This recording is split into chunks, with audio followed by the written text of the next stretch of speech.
Liza, how are Hi, you doing, dear? good. Thank you so much for having me on the podcast. It's my first time ever, so I'm really excited. Love that.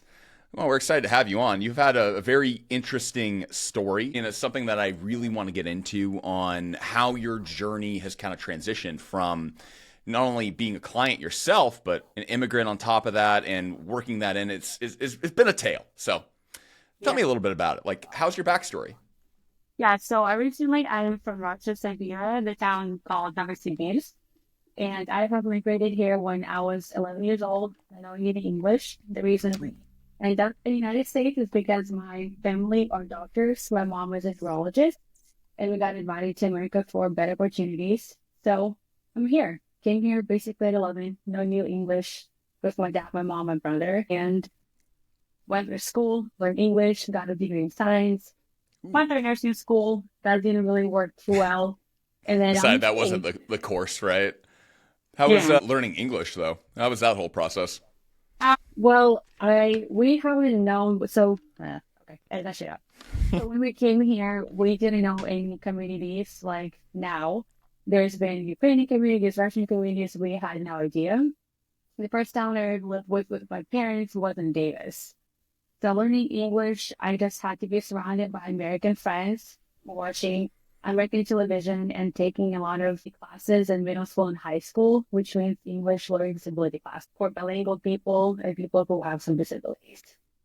Have you ever Yeah. ran into kind of that language barrier? I mean, it's this is a little later in life, right? But Um, have you ever ran into a language barrier coaching clients and more translating, we'll say more of those trainer terms, like just like an easy one, hypertrophy is like that translation or anything like that?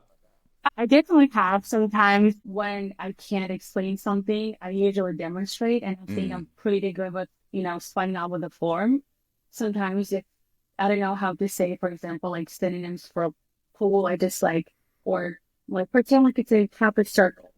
And somehow the most hardest forms my clients understand it to like 100% because they want to demonstrate it. So thank Mm. God, never been in confusion because I'm really good at like hands-on demonstration. Yeah, everyone's a little bit of a kinesthetic learner, so like describing a hinge via words is like, all right, that's not really not really going to Like help sitting people on the out. toilet, like I don't know what you want me to say. There you go. Okay. Then, so I know you were a client first. What kind of drove getting into being a client and then working with a personal trainer? Yeah, so I had only one coach in person, and that was after I've been training for a while. I think I went through a rough patch in life when I think I was about 20 years old. I was in college, kind of put fitness on the, back burner, how busy I was. I gained some weight, started, eating, being stressed out. So that led me to get a coach. And I just remember feeling really taken care of, and it was always about me. And I was just really happy, honestly. Every time I would drive 45 minutes to see my coach, I was so happy because I knew that like my mental state was so much better. So You that knew drove you me were the even more and focus more. for a little while. Yeah, it Someone was was always about looking at me. you. Yeah, it was always about me and what I had to vent something out. I was going through things. I just knew that person is going to be there for me. So, yeah, I mean, and all the forms I got, I guess, relearned, when you take so much time off from the gym. That makes perfect sense. Yeah. Definitely having that kind of one-on-one. I mean, I always talk about it like having a captive audience. It's why people like dumping so much on coaches and trainers because it's like, I'm not going to judge you, man. Oh, I'm no, here to no. get you A to Z. Yeah. And like the last person to judge is going to be me, honestly. There's so No. much stuff we've been through, as individuals.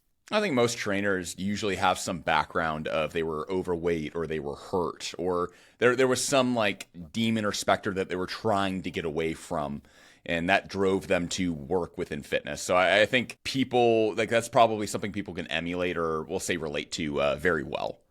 Yeah. Okay, then when did you meet Joe, your compatriot, your boy toy? We'll call him. My voice, so yes. You So only live with him and been dating him for like like 5 years, but this boy is my toy fifth year works. now. Fifth year now. Yeah. So yeah. So when COVID started again, was it 2020? Yeah, 2020. So I met him in 2020. Actually, absolute flex and field. I was having fun. I remember I followed him on Instagram. He followed me for a while. just like following each other, nothing, special, no likes, no DMs, nothing.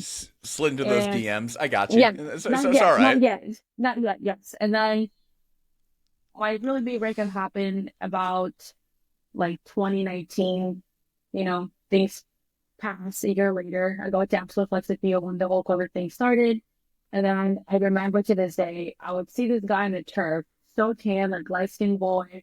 And I'm like, wow, who is that? He is so hot. But I'm like, of course I know who that is. I follow you on Instagram. Everything. Yes, I like don't I've gone back 5 years into the archives. yeah. Disliked a couple profiles, blocked a couple people. I know how When it you, goes. and I have his mom look. I'm sorry, I said, yeah, this is gonna go live, so people are gonna think I'm weird. But anyway, so I go to the gym, I see this guy, I'm like, I'm pretty sure I know who you are, but I'm not saying anything. As the time go by, we started talking as friends, and then later on, one day he just spent me his whole life. How he had a Tahoe trip and how it was really disappointing. And I'm like on the Smith machine, and I'm like, I didn't really talk to you, but it took me a whole life experience. Fast forward a little bit later, we were actually dating friend wise, like sniffing on each other for a few months. Mm. And the first day we had, we went to Las Tacos, and then from there it took off, and we started officially dating. And 5 years strong, going to 5 years now. So, Love that. I don't know if that makes Okay. sense. It absolutely does. Everyone kind of has their Okay. story, and I mean, it's kind of the unspoken truth about the fitness industry is trainers date gym goers, clients, other trainers. Yeah. Us trainers are a bit of hoes. I mean, not Joe. Joe's like, No, not he's John. an altar boy. Yeah, she's a little bit different, but and I think it's because when you always in the gym, for example, right? Because I would always go like 5 to 6 times a day, and you always see the same crowd at the same time. Like, find that time when time passed by, I knew his entire schedule like at the top of my head. And it's because you're going to the gym to take care Stop. of yourself. Got you. And so, you go to the gym for the same goal as everyone else probably has. For me, it was always mental health, physical health. And when you see somebody like feel like a trainer who also in the same area, I always tell people, I don't think it's a bad thing to meet somebody at the gym, right? Somebody who has a great reputation. There's nothing wrong with that. It just shows you that those people work hard, and that's part of my life. I cannot imagine my life without fitness. And the fact that I'm a Joe at absolute, flex appeal at that specific time is meant to be. And it's not a bad thing. I don't think Unless it you is hope. either. No, I agree with it. I don't think it's necessarily a bad thing. It does get a bad rap because it is a big difference between, my God, I've just been alongside this person for so long. I see their dedication, I see their work ethic, and you become attracted to that. I love that. But being a personal trainer in a gym and you're just walking around, like, oh, she's hot. Let me go see what I Shit can do line. here. Yeah. Yeah. Yeah. And it's There's like, like, you can go either good way or the wrong way. The wrong way is going to be a bad reputation, and the good way is going to be like, you know what, I can see a potential happening. So I'm forever thankful for that, Jim. mm, gotta luck into those 5 year relationships. Otherwise, you're just a creep. Got you. Picking up what you're putting down. Yes, still waiting for the ring. I hope it's going to happen this year. Oh, Yes, like, I can feel the cold sweat going off your right hand side, just like it was Joe's like, supposed to happen like 2 years ago, but God. He's gonna hop into his interview with me after this and be like, dude, what the hell? he's going to be like, sorry about like no, but yeah, no, I think it's awesome. Dating somebody who is active and who takes care of themselves. There's nothing wrong with Love that. that. Okay, then how did you transition from all of that to working in fitness? Because you weren't just Yes. at Absolute and then went like, great, personal training, that's my career. Right, right. So at first I was working at Villa Sport for about 8 months. And How was then that? I was actually working at Villa Sport now, not as a trainer. That's another story. I was working as a babysitter at their kids section, Mm. daycare section. So I worked there for 8 months. Then pandemic happened, right? We closed down for a few months. Then when kind of everything started to reopen, and we were kind of like transferred outside for the gym and Villa Sport, the daycare started working again. I went back to Villa Sport to work, and then at one point I was like, I don't want to do this anymore, right? So I transitioned to working for 9 rounds because Mm. I always had the passion in fitness, right? But my ultimate goal was go to nursing school, get a degree like my Russian parents want. That's exactly what I did, right? So I started working in rounds at the same time going to Absolute during COVID just to trade for myself. While I was working 9 rounds, I'm like, dang, like I'm still working for somebody and it was never an issue. I just don't think I was fueled hours, right? So it's like, oh, you should go to nursing school like you were planning to. What are you waiting for? And I'm like, well, pandemic happened, so I didn't know how to act. So I'm like, okay, I applied for nursing school. I got in while my brother was about to graduate nursing school, right? So we're following our parents' steps. Um, I went to nursing school. I was there actually for 8 months, and then there was 4 months left, and I honestly felt very depressed. I think I'm the type of person like to be real. I'm scared of death, and seeing no, it's a thing about me, and Makes seeing sense. Yeah. every single day it's new facilities. There's older people who are struggling, and I don't mind like helping, but just something in me, I just couldn't like accept that, and I think maybe that's just one of my childhood traumas or something. You And I felt was like you were just dealing with symptoms versus like being a cause for good, someone yeah. that's helping people to not have those symptoms eventually. I get Exactly, that. exactly. Yeah, so that was really hard for me. And another why, when I was passing all my, exams, final exams from the second term, going to third term, I passed everything with pharmacology. I passed all my clinicals, right? Like perfection. I was the best, doing like G tubes. I was the best doing insulin for diabetics. I was really like top of my class when it came down to clinicals, but when you asked me earlier about the language barrier, right? So Mm. imagine this. I'm passing everything. I'm so happy. I'm so thankful. Like, let's fucking go. And there's one class, med surge. I was off by 2 points to pass that class. I go back to my professor. So, like, literally, after finding out one class left, 2 points away, I was like, hey, I know it's probably like one to two questions again and pass. Is there anything you want to ask me right now? Because it's last class I need to pass, right? I only have 4 months left. And she literally told me, I will never forget this. So I said, I'm giving 100%, 150% to this class, more than any other class, right? Wow. What am I going to do wrong? And you know what she tells me? I'll never forget that. She says, sometimes 100 to 150% is just not enough. And that wouldn't hit me. Oh, yeah. I was falling. I was about to Oh, leave. And I know it really stabbed me, right? And then I see all my friends passing classes. I see my professor from clinicals looking at me, saying, oh, like, Liza, what's going on? I'm like, Professor Flores, I didn't pass with 2 points. That woman came back with me to talk to my professor and said, this role is the best in class for clinicals. She passed everything else. What can she do? And that woman just, sorry, I can't. She's fine now, but yeah, I was gonna say that's a teacher that doesn't really care about what they're doing. It's a little bit like a trainer that goes, well, people just aren't dedicated. That's why people keep falling off my program.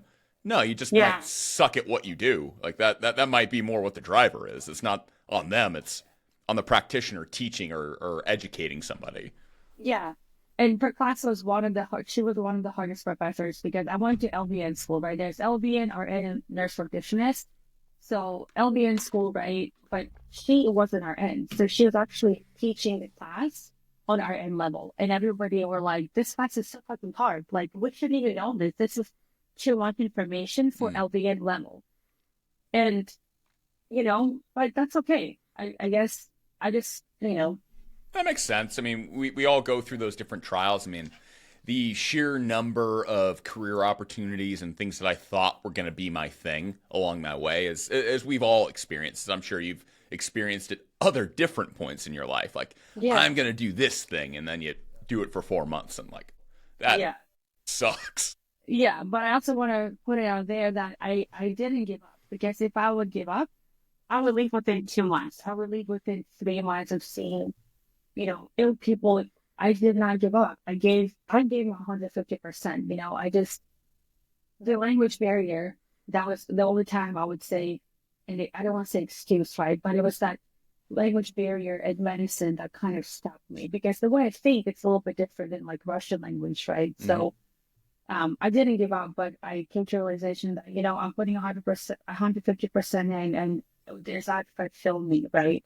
Like, yeah, I Mm-hmm. know I'm good hands-on in clinicals. Yes, I can save your life, but when it comes down to little things like that are also really crucial to know when something happens to the patient, Mm-hmm. and what if it just meant to be? You know what I mean?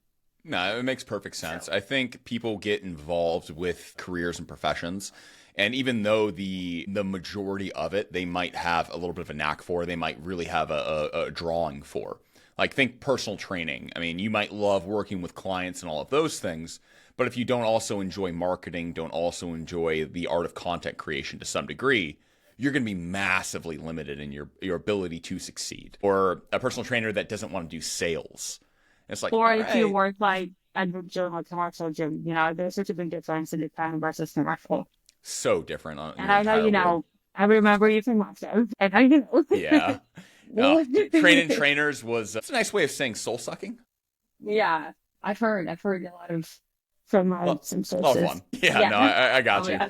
I'll my other two compatriots for podcast, Aaron and Tyler, are both lifetime graduates, so it's kind of like where we all met. And So I went to Hudson City. We remember for 2 years, and then I was yeah, like, "This is." see ya. I'm actually gonna go back and wait lifetime for my prep, but it's Eh, okay. it's a I gym. think it's Jim. Yeah, things change. So One of these days, I'll be no longer blacklisted from that gym and be able to go back. They keep do it to practice. everyone they get rid of. It's like from middle or higher management. Like they ban you. It's Oh, a like thing. if you work for them or something. Yeah. They'll. Imagine this is illegal information you're telling me. Okay, Well, you know what? Lifetime. Feel free to reach out. We'll have a conversation. I've got some things. that's crazy. Yeah, I mean, Every gym's the same way in every that gym regard, has some though. reputation. Yeah. Yeah, some little thing. But how does that transition into you starting your career in fitness? Because I know Oh yeah, yeah, bodybuilding and prep and all that is kind of your world. yeah. Where does that shift from you being an athlete, you being someone interested in nursing to no, now I'm Liza, the personal trainer and online coach. Yeah. Yeah. Okay. So after I left nursing school, my parents were devastated. Okay. I actually was a model for Till You Collapse with Brian, for Oh yeah. Brian. Yeah. For about 2 years. I love the brand. Have nothing bad to say about them at all. So, of course, him being my really good friend, I literally called Brian the next day. Hey, Brian, I left nursing school. Because he knows I was also doing photo shoots with him throughout nursing school, and he always cares so much for me to always make sure if I'm okay, how's studying going. So I'm like, hey, actually, I love nursing school, and do you have a job opportunity for me where I actually can work for you? And of course, him being great, he, took me in, and I actually was working for him at this warehouse slash like in the office for about 3 months. I know it seems like a short period of time, but for me, it was a long time. After leaving nursing back to back, I didn't even have a day to look at it as something else because I knew my parents are going to be like, what are you doing? So that was kind of like my safe spot to go work for him. So I was working for him, and then in 3 months, it's probably all leading to the story why I became, why I'm competing and You're everything. okay. So in You three keep on cooking, months, Liza. yeah, in 3 months, it was my birthday in March. We were supposed to fly to Hawaii, me and Joe and our friends, but unfortunately with COVID and vaccines, that didn't go so well because they were requiring the vaccines and I had none at that point. So there was no way I could just, let me get double shot in 2 weeks period because you can't do that. So instead, we actually flew down to Alphaland in Texas, and that's when Alphaland just opened up for Christian Guzman. So we flew down there for a whole week, right instead of Hawaii. And I remember going to the gym with Joe and seeing how beautiful it was meeting Christian Guzman in person. And he was one of those people who I'd followed a long time with Naked Blacketer, the whole like fitness journey started on YouTube. So that was honestly an honor. And just seeing a community, a gym community from a different perspective, you can say. I heard about summer training, of course. And when we drove fly down back home in March, 2 months later, that's when me and Joy decided to compete because of Alpha and seeing just competitors in person, hearing about some shredding. And then, sorry, rewind a little bit back, so I became a personal trainer. So not confusing. Shouldn't really do No, this. not at all. You can You leave keep it on slide. going, Liza. You Okay. make it cook. I mean, that whole experience in Alphaland and summer shredding, that's like kind of where a lot of my journey starts. Like Yeah, yeah, I come from the beginning of social media era with Christian Guzman, the Matt yeah. Oguses, Yeah. physiques of greatness, like, just like the old school OG that kind of walked into that. So Yeah, meeting yeah. someone like Christian Guzman and going out for summer shredding, that's right after my heart. Yeah, so fun fact, when I met him and Joe be the witness, when we spoke to him, after we talked to him and he left, I remember going inside of Alphaland by the clothes and I started bawling. I was shaking and crying because I was like, I can't believe I met somebody like Christian Guzman. Some people go crazy about Kylie Jenner or Kardashian. I don't give a shit. And then I you see don't care at somebody all. like an inspiring person, and I just remember I was bawling and I was like, this is fake. But anyway, so moving forward, how I became personal trainer. So we come back from Alphaland, and that is when I made my decision. I go to Brian's office and I say, hey, Brian, I love you. I love the brand, but unfortunately, I can't see myself working in this place anymore because I'm deciding to pursue bodybuilding career, as you can say, and I want to become a personal trainer. That's really where my heart is at. Then he completely supported me. So literally starting beginning of April, I talked to my team from Absolute Flex and Feel and Lou, and they hired me. That's what it ends. And it was just scaling up, and our first prep was in 2022. I love that. Yeah, I was and kind of everything clicked. Everything clicked. I always find that in fitness, people either come from completely outside of it because they have this passion for it, or a lot of people tend to work in auxiliary businesses close to fitness. Like, Yeah. working at the clothing brand like Till You Collapse, which fantastic brand, great Oh, message. great, Brent. I'm Oh, wearing it. well, they're so nice. Like they genuinely want their athletes to succeed, even if it's not with them. And that's something I can't say for many brands. But Yeah, no, of course, I of think a lot of course. people get started in more off-brand ways, like someone works at the front desk, or someone will, go work in group fitness for a little while, where you're a little bit more of a performer versus being an active trainer, and then you Yeah, immediately see that draw coming because you're seeing it. You're like, oh, yeah, I could do what that guy's doing. yeah, I could get that same fun that they're having in their day. yeah. I love You that. know, yeah. And I always, I started my training, my fitness, thing in 2016. I felt that actually at Sunset, and I always knew about competing, right? I think that's when competing was just starting. But in career was like, oh, I'm gonna do it. Even though in 2016 to 20 like 17, when I was 18, 19, I was in really good shape. Sometimes people would come up to me and be like, oh, are you competing in bikini? And I'm like, what is that? I was just in really good shape when I was, back then. Yeah. And I would get this compliment. It was really nice. And then, time go by, you train so hard, we go into school, things change. And another aspect why I love it too is because I've been dancing my whole life when I was in Russia for years. I love the stage. I'm not shy. Sometimes I can be shy in person, but when it comes to stage, the lights, oh, I'm gonna own it. It's so I love different. it. I love it. I'm gonna be there. I'm really good at posing. I'm really good at because when you dance and you learn to dance, you have to copy the dance from an instructor. So I'm really hands-on and I can take there's few athletes, either pros that inspire me with posing. I can take their styles and combine them together and create my own by taking their flows. So I love stage. Oh, I love that. No, I that's just love it. really I'm so cool. passionate. I'm good. Well, but that's the whole point, is to be impassioned about what you're doing. And I think, well, this is kind of like a recurring theme on the Memoirs of a Fitness Trainer is trainers have to be passionate about what you're doing because this is hard. This is you're taking on an immense amount of responsibilities, someone's emotions, and you're dealing with all of their insecurities in real time. And you have to do all of that whilst getting them to their goals, Yeah. growing your business. Oh, yeah, and you're probably an athlete yourself, and you have to go do that now too. It's a significant amount of things. And if you don't love what you do, my Yeah. God, you're not going to last. Yeah. Love No, that. for Okay. sure. You have to love it. You have to. Nice. Okay, so I do want to shift into some questions because we do have some things that I think would be very interesting topics for you. Now, my first one is, did you ever experience imposter syndrome when you were shifting from client to trainer? Can you rephrase that? Yeah. Sorry, that's the So, did annoying word. you, imposter syndrome is essentially feeling like you're not deserving of your success or the role that you're in. Think about it like being that first time when you're taking a client on and they ask you a question and you're like, I don't know the answer to that because you're in your first year. Yeah, And like the having first. to go through that, maybe I'm not, do I deserve to be here? Why is this person coming to me for Yeah. results? Um, I want to like answer this correctly. So I definitely get nervous the first few months of I ever had clients, right? I think because my background is coming from nursing school and dealing with patients face to face that I don't even know that it's completely different. It's a little bit different. It's not like I'm going to treat my patient. I'm going to give the medication. I'm going to take a blood pressure. I'm going to give them, like an insulin shot. So I have that face-to-face interaction and Mm. hands-on. So was I nervous about, was I ever questioning why they're coming to me? Honestly, no. I hope it doesn't seem cocky, but I didn't think, oh, why are they coming to me? Because I knew what I had to offer.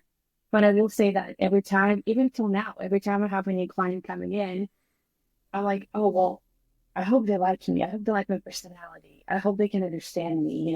And I hope I'm going to like them too. So I always have to kind of like, before they come in, guess how they are, their personality. I just want to make sure they match. That makes sense. That makes I get perfect nervous. sense. I get nervous because some people don't like when people cuss, or some people do like super hyper, some people, they're just different type of people.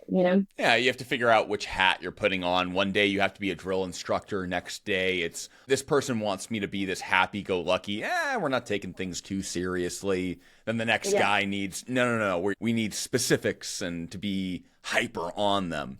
But I think that's Yeah. kind of interesting coming from that background in nursing, and I have to assume that kind of took some of that we'll say new trainer jitters that people get with making these big decisions, with being with someone and realizing that every decision might have a very big impact on this person's future. So coming from nursing, you probably walked into that going like, no, I know my stuff. We got Well, this. yeah, I also, like I said, I went to school. I have an AS degree in natural sciences. So I took a lot of physiology and anatomy classes, biology. Going to nursing school as well. Through nursing school, I took a lot of anatomy, physiology, nursing level.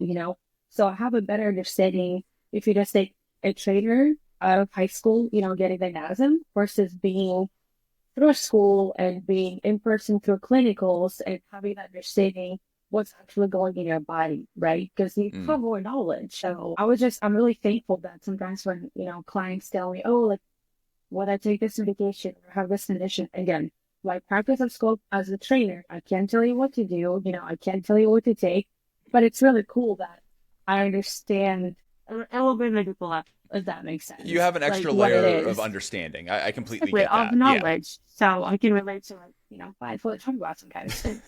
Well, it's an alternative level of experience that brings something different to the field. It's one trainer having experience working in a respiratory clinic, another trainer having Yeah, experience coming from the registered dietitian's world with more clinical nutrition. It amazing. adds Yeah, these extra layers to things that some people won't need, but many people will too. So yeah. it's just a different thing. And I think every trainer, we know best practices for success and best pathways, but it doesn't mean that it's a one size fits all. And I think Oh, that's a big for portion of what sure. these interviews are really for, is just, hey, take the non standard path. You can get there. Just Yeah, do what they did. yeah. Love that. But Okay. let me tell you why we did this. So get us long-term habits when you leave me, because they Exactly. can't always stay forever. Okay. Then my next question for you is, you got your start as an independent trainer, which normally it's not what we recommend. We typically tell people you should probably go work at a box for a little while. Now, every Oh, independent trainer that got their start there says the same thing. Every trainer that I've ever talked to that got their start in a box says that a box is where you should start. If you start with online coaching, that person will say that online coaching is the place to start. It's so biased. yeah. So biased. So I want your thoughts on, do you feel getting a start as an independent trainer helped your career or hurt it, and why? Why? I think it helped for sure because as an independent consider, leaving the job previously, I just knew that I had to be successful on this, to make money. And following Joe's steps, how he explained to me and what he did, an absolute, had of guidance from him. And there was a lot of times that when I first started for a month or so, I had to offer a lot of free sessions, just to get my clientele, get them on videos. And that's kind of how I built my like reputation, my clientele from a lot of referrals. Love that. Yes, but knowing that this has to work, it makes the work even harder than coming somewhere when it's comfortable, right? Mm. So I know the work ethic I can put in, and I want to make sure I get 100% of it back. But yeah, it's nerve-wracking for sure. Okay. I mean, that makes sense to me. I like the fact that, because the reason we recommend people starting at a box gym isn't because box gyms are particularly all that special, but you have a wealth of trainers and infrastructure around you that can help kind of give you those best practices and take some of that learning curve and bring it down. But you did the exact thing you're supposed to do. You went and found Yeah. trainers, you went and found other people of like minds that were already working and said, hey, what do you think I should do? Where should we start with this? So I think you got the best of Joe both helped me a worlds. lot. Yeah, Joe helped me a lot. He guided me through everything. And I remember sitting there the first day, I'm like, what if nobody's going to sign up with me? What did in 2022? I had full booking, But I did have to go through hard shit, like offering a lot of free sessions. As I still do to this day, if I'm getting slower. But definitely to get your name out there and to start from scratch, you want to be on social media and you want those reposts, and that's how you build up the clientele and Build that referrals. reputation for your brand so people actually Exactly. trust you and like, hey, yeah, this person's in great shape and yeah, they look awesome, but can they get other people there is another Yeah, question entirely.